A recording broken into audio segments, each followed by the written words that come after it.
glaucoma. This is the last series of lectures on glaucoma, and here we will discuss just a revision of glaucoma. It is a disease which is characterized by optic neuropathy or cupping of the optic disc, is shown here, specific pattern of visual field defects, normal or raised intraocular pressure, which is very important to remember. Patients with normal intraocular pressure are called normotensive glaucoma patients.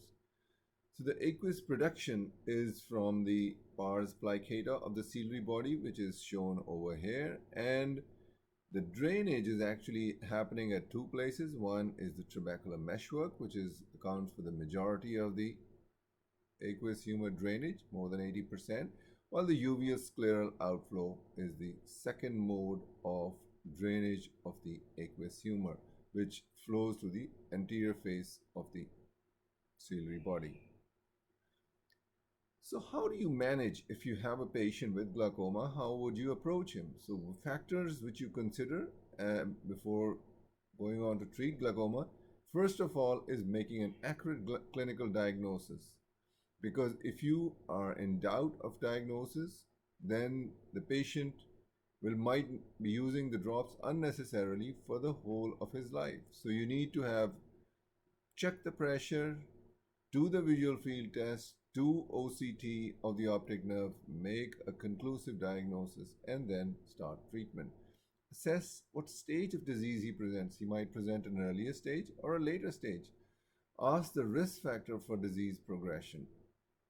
Assess the risk factors for disease progression, such as if he's a myopic, he's of African race, that tends to be more progressive disease. Understands the patient's access to healthcare and related factors. So if the patient is easy to follow up, he can come for check of intraocular pressure, then you can rely mostly on medication. But if the patient is poorly accessible to medical therapy or is not accessible for follow-up, it's probably better option to think of early surgery in those patients. And after you've thought about these things, you implement a treatment strategy. And whenever you're going in, as we discussed earlier, that IOP is a risk factor, but when you're actually treating disease, that is actually the only variable which you can control with medication or surgery. So you achieve, and in order to do that, you have to see how much the disease is and where do you want to bring that pressure down to, where you want to bring a target pressure, and to minimize and the ultimate goal is to minimize the progression of glaucomatous optic neuropathy, which will cause an irreversible blindness. And it is very important to explain that to the patients, because patients sometimes are very casual about it. You need to tell them you need to use the drops as you eat every day and you don't miss them every day. So the ultimate goal is a surrogate clinical endpoint, and the long-term goal is to preserve vision and best quality of life for the patient. So the quality of life is measured by different things, that he's able to perform things, he can drive normally, he does not have any disability in seeing things, and he can eat and drink normally and move around. Those constitute quality of life. And as glaucoma tends to get advanced and he's got peripheral field loss, all of these things get compromised. So if you have a new patient with glaucoma, you want to take a complete ocular and medical history of if there's any symptoms, especially if it's an acute angle closure glaucoma, they will usually complain of halos around light. But if there's an open angle glaucoma, usually they don't have much symptoms. Most of the time it's picked up routinely on routine examination. They come for checkup for glasses and they're picked up at that time. You just with visual acuity and refraction, glaucoma might have very good visual acuity right at the end. They might have tunnel vision and 6/6 vision. So that is the thing which can fool the patients and even the doctors, that he's got 6/6 vision. We don't need to check him for intraocular pressure. Perform tonometry and pachymetry. So you need to check the intraocular pressure and you check the thickness of the cornea as well, because if the cornea is thin or thick, the reading in intraocular pressure can change Conduct an external examination with evaluation of the pupillary light reflex. If there is asymmetric cupping, you will get relative afferent pupillary defect on that side. Slit lamp, biomicroscopy, and gonioscopy are essential when you make an initial diagnosis of glaucoma. You need to separate open angle from angle closure glaucoma. To assess the retina and the optic nerve with photographic documentation, that is the best way to do it, and test the visual field and OCT as well. While in an established patient, you would evaluate whether the patient is adherent to glaucoma medication. Usually the patient comes in to me and tells them, Doc Saab, I did not put the drops in today. I thought I'm going for an eye check. Why should I need drops today? You need to evaluate tolerance to the treatment. Is he getting any symptoms of asthma by using glaucoma medication? Assess the stability of the optic nerve head and visual function by checking the size of the cup to disc ratio and checking the visual field test and OCT as well. If the patient has had a surgical intervention, the surgical site should be checked. If it's a trabeculectomy, check for a bleb and size and check for signs of any tissue breakdown or infection, especially in patients of trabeculectomy. They can get blebitis or infection of the blood, especially when they've got avascular bleb. So you need to be very careful checking the intraocular pressure in those patients, because if you do not take aseptic measures, they can get infection of that bleb from that examination. So how do you start treatment? First of all, you check what is the stage of the disease, which will show you in the next few slides, and then establish your target intraocular pressure. Select the appropriate medication, either a monotherapy or you can start with more than one therapy, usually according to the target IOP which you want to achieve, and it all depends on what is actually the starting IOP. If the starting IOP is 40, you might need more than one drug. If the starting IOP is just 25, you might not need more than one drug. Educating and instructing the patient is most essential, because if he is not convinced that he has glaucoma and he's going to get blind, he is not going to be very compliant to his treatment. Establishing the efficacy and safety of treatment at follow-up evaluation. You want to see if it's actually controlling the intraocular pressure, if he's getting any ocular side effects secondary to it. So those are important things which you need to consider. Now coming on to the very important point is target intraocular pressure. So elevated IOP is the most important causative risk factor for glaucoma development and progression, and is only one for which we have a proven treatment, as I highlighted earlier. The IOP target is based on the status of the optic nerve head and other risk factors for progression.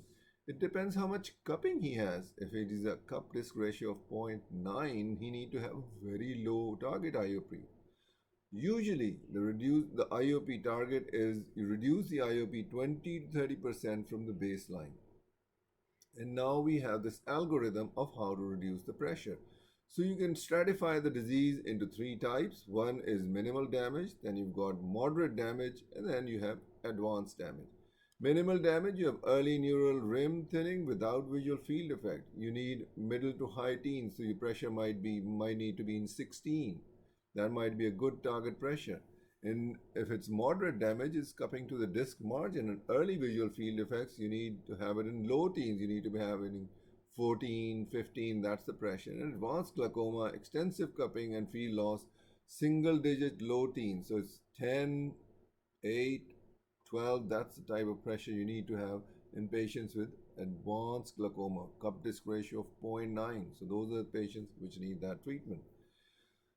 So how do you take the treatment? So initial medical therapy remains the standard for most patients with newly diagnosed glaucoma. The therapeutic goal is to use least amount of medication. That's why it's best to start with monotherapy if the pressure is reasonable, and then the desired therapeutic effects. So you need to bring it down to the target pressure with one treatment with fewest adverse effect reaction, and which is most affordable to the patient.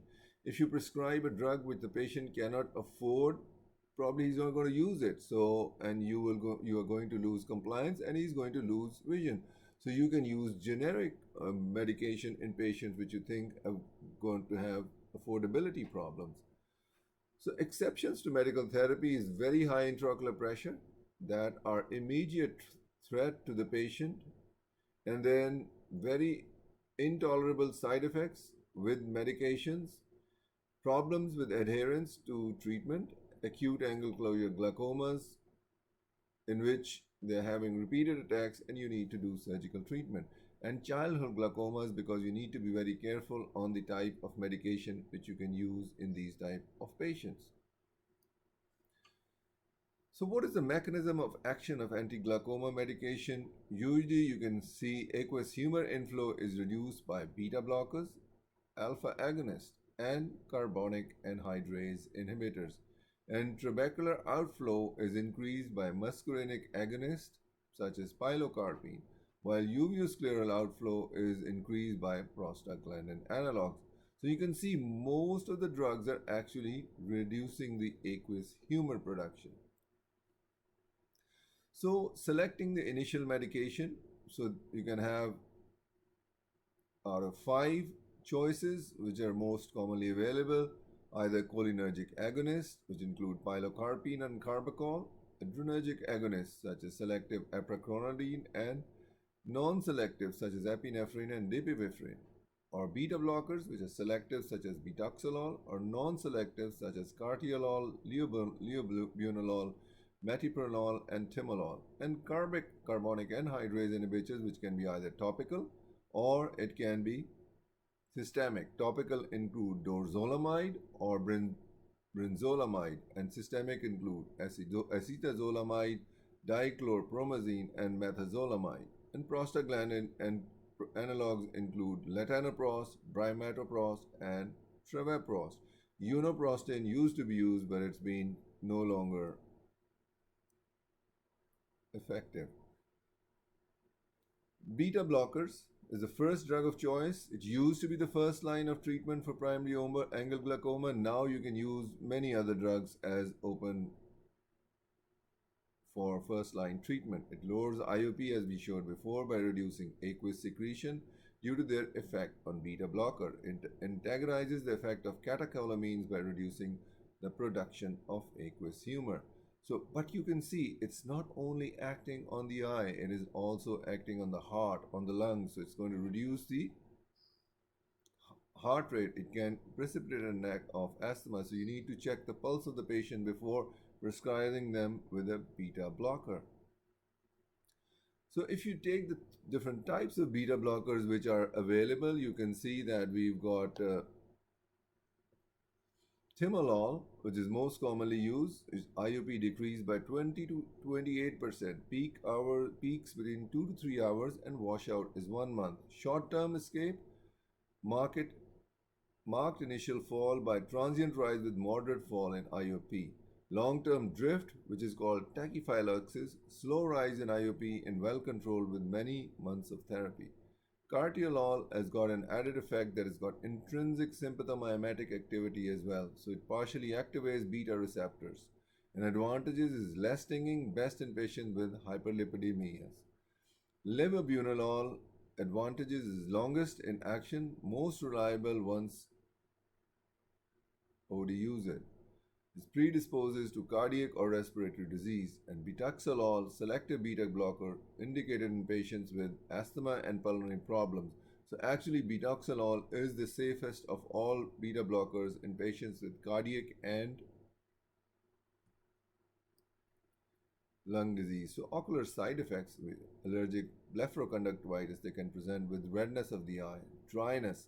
You can feel dryness. Usually patient complains that they've got irritation in the eye. They feel there's something in the eye. They feel sand in the eye. Then you can cause macular edema in aphakic patients. You can get uveitis and you can get cataract progression. These side effects are less compared to the first two side effects. So contraindication of beta blocker must know is bronchial asthma, chronic obstructive pulmonary disease. You have to be very careful. People can die because of that if they have got a very limited pulmonary reserve. Bradycardia, slow heart rate, they can cause further heart block. and cardiac failure and children and infants. So that the side effects are very important before you prescribe any of these drugs. The second line of drugs or the second class of drugs is adrenergic agonists. There are two types, apraclonidine and brimonidine. Apraclonidine is not very commonly available, while brimonidine is freely available across the world. Apraclonidine is para-amino derivative of clonidine, and the IOP control is about 20 to 30%, and maximal effect is produced in 3 to 4 hours after dosing. Not used as a primary treatment due to significant tachyphylaxis. Tachyphylaxis means that you use the drug for a few months and it loses its side effects because the receptors are saturated. It's mainly indicated in acute pressure spikes in case of postoperative YAG laser therapy or iridotomy, trabeculoplasty, and posterior capsulotomy. While brimonidine is commonly used, it has small effect on uveoscleral outflow as well, and also it has got neuroprotection. IOP control is 20 to 30%, and the advantage is it can be used as a primary agent as a first line treatment, and it's got less tachyphylaxis and less rate of allergic reaction than apraclonidine. So side effects of alpha agonist, which you can see, is systemic side effects: dry mouth, fatigue, drowsiness is a very important symptom. Patients say they're sleeping quite a lot after starting using this treatment. Headache is one, hypotension, bradycardia, and hypothermia in neonates. So it's not used in neonates. Ocular, these are systemic side effects. Ocular side effects are allergy, contact dermatitis, meaning you can get dryness, flaky skin because of dermatitis. You can get blurring of vision, stinging, follicular conjunctivitis, hyperemia, and photophobia. So those are the things which you can get in these patients.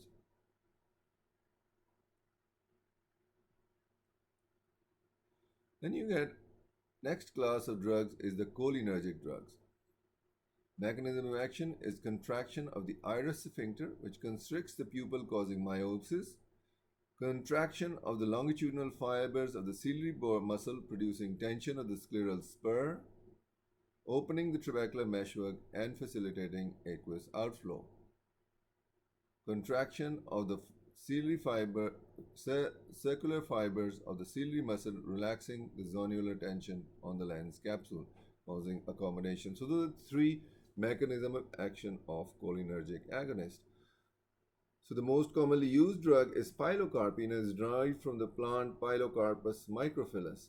If you see pilocarpine, you will see that drops that they are green colored, and in opposition to that, the atropine drops are red colored because they are contraindicated in angle closure glaucoma, while pilocarpine is the treatment of choice for angle closure glaucoma.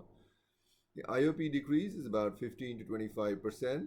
The peak is 1.5 hours to 2 hours, and the effect lasts to 6 to 8 hours. So you need to use it 3 times a day. It's gel form at bedtime, and the concentration is 0.25. 10% drops 4 times a day.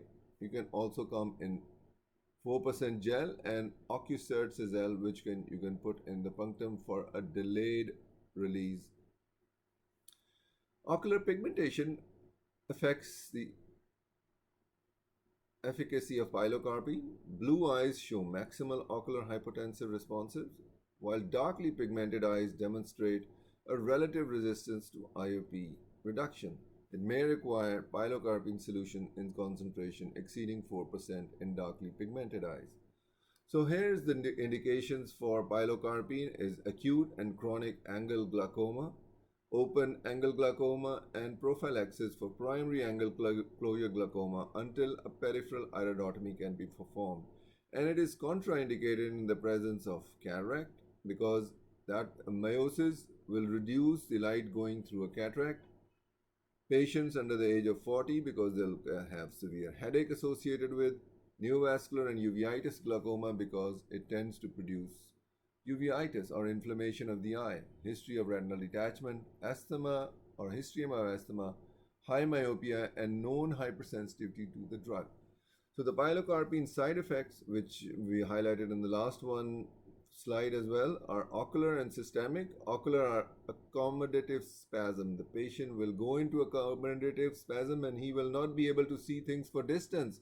He will say that I don't can't see things far away. He'll have miosis, small pupil causing decreased vision for cataract portion. Follicular conjunctivitis, pupillary block with secondary angle glaucoma, especially in patients with uveitis because they can get Seineke formation, band keratopathy, allergic blepharoconjunctivitis, retinal detachment, conjunctival injection, anterior subcapsular cataract after long-term use, and iris cyst formation, which is a unique side effect of this cyst formation. Systemic side effect, headache, as I said, especially in less than 40-year-old patient, brow ache, marked salivation, profuse perspiration, nausea, vomiting very rarely, bronchospasm, pulmonary edema, systemic hypotension, generalized muscular weakness, abdominal pain, and diarrhea because it's a cholinergic agonist. Then we come to the next class of drug, which is prostaglandin analogs. These are hypotensive lipids. They are prodrugs and they increase the uveoscleral outflow. They stimulate collagenases and metalloproteinases to degrade the extracellular matrix between the ciliary muscle bundles, which in turn leads to the reduction of hyaluronic resistance, hydraulic resistance to uveoscleral outflow. High concentration increases IOP and inflammation, and low concentration decreases IOP. And lack of cardiopulmonary side effects, the additive for it can be added to other medications. So there are three most commonly used type of drugs: latanoprost, brimatoprost, and travoprost. The unique thing is they're used once daily, usually at night time, usually 9 to 10 p.m. because they've shown that it hits with a spike of normal diurnal variation of intraocular pressure, which is highest at night time. So latanoprost lowers IOP 27 to 30% with peak at 10 to 14 hours. Maximum effect usually by 4 to 6 weeks, may have further decrease after 3 to 4 months. Latanoprost tends to be less effective in lowering IOP in children than in adults. Bimatoprost, better IOP control than latanoprost, maximum IOP lowering effect in 1 to 2 weeks. Travoprost lowers IOP by 7 to 9 millimeters of mercury, maximum IOP lowering effect achieved by within 2 weeks. Indications of prostaglandin analogs: primary open angle glaucoma, normal tension glaucoma, chronic closed angle glaucoma, pigment dispersion syndrome, and pseudoexfoliation syndrome. And contraindications are allergy, pregnant and nursing mothers, children, uveitic glaucoma because it's a prostaglandin analog, which is typically causes inflammation. Immediate postoperative period due to postoperative uveitis, healed or active herpes simplex keratitis because that can be activated by prostaglandin analog. The side effects: punctate corneal erosions, pseudodendrites, recurrent herpetic keratitis. Conjunctival hyperemia is pretty common in these patients. And eyelash hyperpigmentation is pretty common. Iris hyperpigmentation, periorbital skin, cystoid macular edema after cataract surgery, allergy, and anterior uveitis. Along with hyperpigmentation of the eyelashes actually become thicker and longer in using. So if you're using it on one eye, it's not very recommended because it causes eyelashes to grow on that eye, and it also causes the iris to become pigmented in blue irises. And in some countries, it's being used. Bimatoprost topical ointment is being used by women to cosmetically enhance their eyelashes. So the systemic side effects is occasional headache, skin rash, upper respiratory tract infection, and it can precipitate migraine. Then we come on to the next class of drugs, which are carbonic anhydrase inhibitors, which are very important, especially when they're used orally. They inhibit the carbonic anhydrase enzyme, which reduces the aqueous humor production, and which lowers the intraocular pressure. So the oral Carbonic anhydrase inhibitors are of two types, acetazolamide and methazolamide. Acetazolamide is the most commonly used and most commonly available. It is oral and IV preparation. In our country, it's usually oral available. IUP decreases by 15 to 20%. Peak is 2 to 4 hours and 30 minutes with IV use. Washout in 12 hours.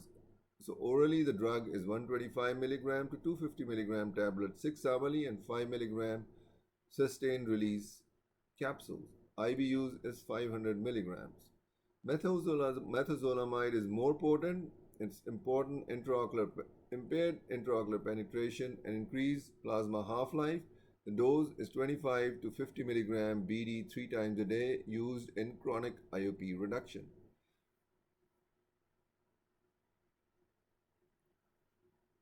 Then we come on to topical carbohydrase inhibitors, which are dorzolamide and brinzolamide, which decrease IOP by 15 to 20%, and the peak is 3 to 4 hours, and the washout is 10 to 18 hours. The dose is twice a day. It is when you have post-cataract surgery patient and they have got corneal edema, because this topical dorzolamide is also going to affect in reducing the sodium potassium ATPase pump of the endothelium, so it can cause transient increase in corneal thickness. So especially not very common to use it in patients with Fuchs endothelial corneal dystrophy. The side effect of chronic anhydrase inhibitors induce myopia. Stinging sensation is very common with them. Keratitis, conjunctivitis, dermatitis is very common, and choroidal effusion is one other side effect. The systemic side effect of oral acetazolamide is numbness and tingling. You always tell the patient that you will feel numbness, pins and needle sensation in your extremities and perioral regions, especially the lips. Chronic use causes a metallic taste, fatigue. Patient feels that I'm very exhausted after using it. Weight loss, hypokalemia. So if you're using oral acetazolamide, you need to add potassium tablets along with it. Renal calculi formation. You can get Stevens-Johnson syndrome because it's a sulfonamide, blood dyscrasias, and dermatitis. So it's careful, you need to use this drug. Then we've got on to hyperosmotic agents, which is a very important drug to reduce the intraocular pressure in an emergency. But the important thing is to remember its mechanism of action. It is different from all of them. It does not have any effect on aqueous humor production. It does not have any effect on aqueous humor drainage, but the mechanism is it increases blood osmolality, which causes osmotic gradient between blood and vitreous, and water is drawn out directly from the vitreous, and it is actually the vitreous body which shrinks in it. And the second other hyperosmotic agent is oral glycerol or isosorbide. So the mannitol comes in 20% solution, and you give it in 200 ml over half an hour. The onset is 15 to 30 minutes. Glycerol is 50% solution. The onset is 20 minutes and peak is 45 minutes to 2 hours. Isosorbide is 45% solution, 1.5 to 4 milliliter per kg body weight. So whenever you want to reduce intraocular pressure in emergency, that is angle closure glaucoma, before any surgery, so you need to give mannitol. You need to check for the patient's blood pressure, because it increases the volume of the blood, so it will raise blood pressure. So you need to be careful in using patients with high blood pressure. The second thing is, if you're going to do surgery after giving mannitol, you need to give the drug, ask the patient to go to the toilet, and then start your surgery, because after a while it causes diuresis. So it can also cause nausea, vomiting, abdominal cramps, and the CVS, congestive heart failure, because volume overload can induce angina. CNS, it can cause subdural hematoma, headache, confusion, disorientation, fever. Mannitol is actually also used for raised intracranial pressure by neurosurgeons. Renal diuresis, anuria, potassium ions, and diabetic ketoacidosis. Neuroprotective drugs in glaucoma include The rationale for neuroprotection is intraretinal or intravitreal glutamate levels are neurotoxic to ganglion cell and it plays a role in glaucoma. Neuroprotective drugs enhance the vascular supply and decrease the apoptotic factors. So, apoptosis is programmed cell death, which happens in patients with glaucoma. So, neuroprotection is one mechanism which reduces. So, the drugs which are available is NMDA receptor antagonists, which include memantine, calcium channel blockers, which include nimodipine, nitric oxide synthetase inhibitors, which include aminoguanidine, alpha agonist, brimonidine, and apoptosis inhibitors, cytochrome C inhibitor, and capase inhibitors. These are drugs which are still in the pipeline and are being available gradually. NMDA ion channel activated by glutamate allows calcium C2 to enter the cell. Memantine blocks glutamate stimulation of retinal cells, protection from calcium mediated apoptosis. Aminoguanidine, the role of nitric oxide in the eyes, optic nerve, astrocyte, and microglia. It causes nitric oxide causes optic nerve damage, and the drug aminoguanidine inhibits inducible nitric oxide retinal ganglion cell loss.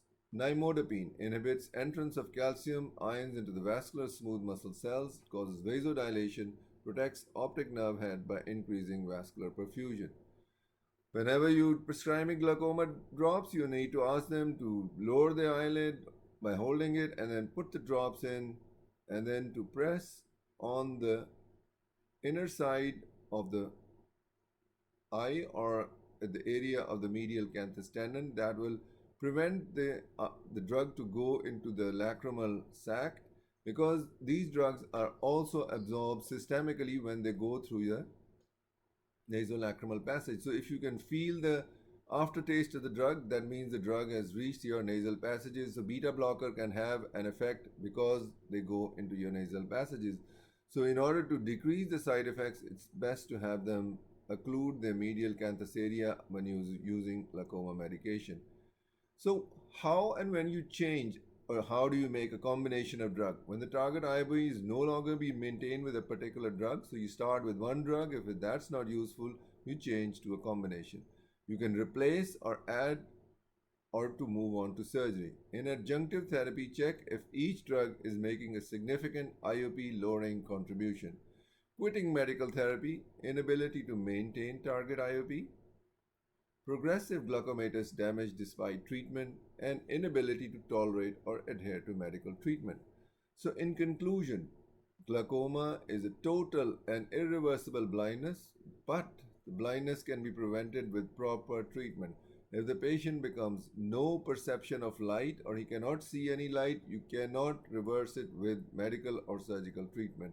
You need to be very clear on this. Need for medication is to lower the intraocular pressure, but you tell them it is not going to improve your vision. It will just maintain it where it is. So the visual field, if you've got an arcuate defect, that will remain there for their life. The follow-up is essential. Usually you follow them up with a good control every 3 monthly and you would repeat their test every 6 monthly. Evaluation of efficacy by checking the IOP medication and the side effects along with monitoring of visual field and optic nerve OCT. So that's all about glaucoma medication. It's a very exhaustive topic, but it's very important, and the insight is essential when you're treating patients with glaucoma. Thank you very much for watching. We'll look forward to seeing you in our next presentation.